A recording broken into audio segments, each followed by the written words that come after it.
Hey, welcome back to another Sunday night Bible study or group study discussion questions, however we refer to this. We're going back in time.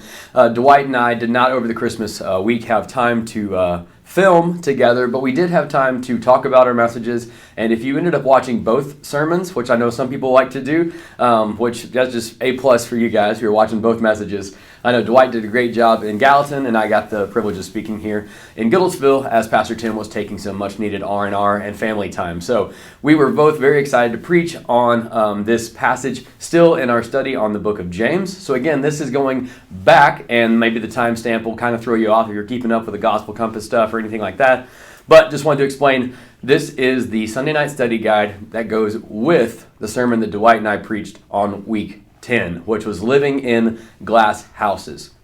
Now that sermon title was one that I came up with and Dwight liked enough to go along with, but that is kind of the idea that James starts to talk about at the very beginning, and the application actually comes at the beginning of this passage. There's a warning, actually. The application is a warning. Many of you should not become teachers because teachers will be more scrutinized or held to a higher standard. The original version might have said it a little bit more like that. Of course, then it goes on to say because no one is perfect or no one is perfectly spiritually mature. Spiritual maturity, of course, a theme that we've seen throughout the book of James. Now, when we talk about those who are teachers, there's a couple categories that both I and Dwight mentioned, and even in Goodlettsville, I had you raise your hand if you had ever served in specific categories that our presbytery or that our denomination recognized as their names.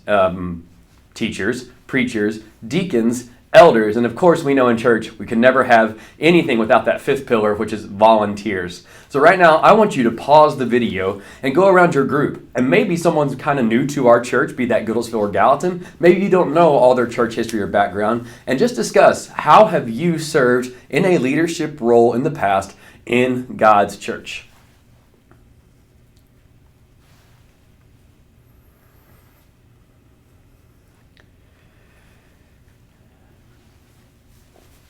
Welcome back. Maybe you just found out something about someone in your group that you've never known before. Maybe you got a chance to share about how God called you at a specific time in your life to teach something to a group of people. I know that for me and Kenny, a few years ago, we got the opportunity to go through and help lead and teach a CLC group, along with Keith Hoffman and some other dear friends of mine who I'm still very close with. So there's tons of opportunities within God's church to teach. One of the things that, again, we know and we warned about, and Dwight and I both had a very similar point, was that we need to always practice what we preach. As Christians today, this is true across the board. Whether you're called to teach or not called to teach, we are held to a higher standard simply because we proclaim the name of Christ.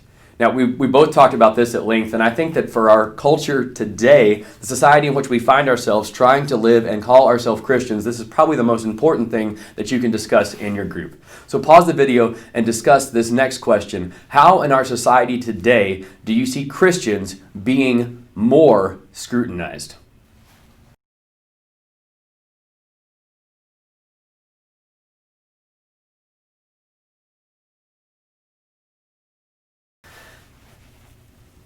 Welcome back. I'm going to keep this short and sweet. I hope that these points are causing great discussion for you in your small group or in your home groups. I also know that home groups are going to start meeting again very soon in Gallatin, but many of you have told me that you're still watching these resources and that you're still with your spouse or with a friend going deeper into God's Word, and I'm so encouraged by that. One of the things that God's Word tells us again and again as we go deeper in the study of it is that the tongue is hard to tame. My message, I outlined what people in glass houses shouldn't be doing. They shouldn't be casting stones, and they shouldn't be controlled by their emotions. Controlled by their emotions is a hard one because you know as well as I do, the first thing to react usually when you're controlled by your emotions is your mouth. And we also know the Bible tells us that the overflow of the heart, the mouth speaks. Therefore, usually our external trouble that our mouth gets us in is an internal issue. Talk about a time now in your group, especially if you're the leader of this group, a time in your life where you knew your heart condition came out of your mouth in a way that it shouldn't have. I need to step out. One of the things that we know is very important about these home groups that we have in Gallatin or our community hour groups in Goodlettsville is that we are able to be transparent with one another.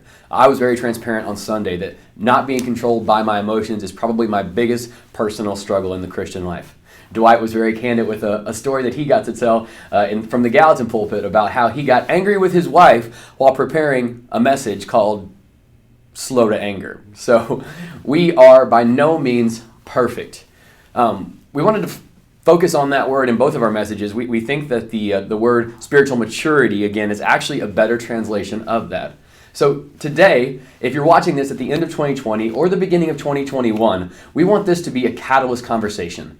Not whether or not maybe you're called to church leadership, but if you are, please pray about that, answer that calling, talk to your group leader or to me or Pastor Tim about that calling. If you feel like you're not called for leadership at this point, continue to pray, support, love on, and encourage those who are called. Those are my final application points. But today for 2021, going into this new year, we want to challenge you. Where in your spiritual journey are you spiritually immature? Where are you weak? Where do you need strength in building up? Because the spiritual maturity that James is talking about isn't some kind of perfection that we will reach here on this earth, nor is it the perfection that we will reach, as the Bible tells us, in heaven someday. No, this is a spiritual maturity in which we are gaining righteousness, that we might be called, again, the righteousness of God, that we might be found to have pure religion that God the Father honors, as we looked at a few weeks ago in the book of James. So take a moment again, be transparent with your group, set some tangible goals, say them out loud, write them down. In 2021, how are you seeking to be more spiritually mature in your life? I'm going to conclude the video now. As you discuss that question, God bless you. Happy New Year.